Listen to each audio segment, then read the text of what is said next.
నేను ఇప్పుడే చూశాను, మీ ఊర్లో దేవాలయం కట్టారు, బ్రహ్మాండంగా కట్టారు. మీ ఊర్లో ఉండే పెద్ద గొల్ల అక్కడ పూజ చేసి నన్ను మనస్ఫూర్తిగా ఆశీర్వదించాడు, కొబ్బరికాయ కొట్టించాడు. నేను కొబ్బరికాయ కొడితే కూడా చాలా బాగా పగిలింది.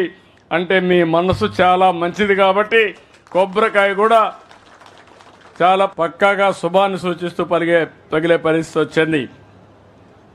ఆయన ఆశీస్సులు తీసుకొని నేను ఇక్కడికి వచ్చాను. దేవుడు ఆశీస్సులు తీసుకొని దేవాలయం బ్రహ్మాండంగా కట్టారు.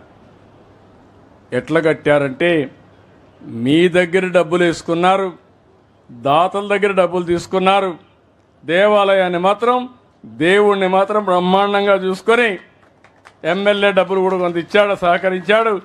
అందరూ కలిసి బ్రహ్మాండమైన దేవాలయం కట్టారు.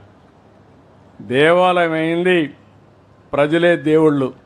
మీ దేవాలయాన్ని కూడా, మీ ఇల్లును కూడా బాగు చేసే బాధ్యత మాదని మీ అందరికీ విజ్ఞప్తి చేస్తున్నా.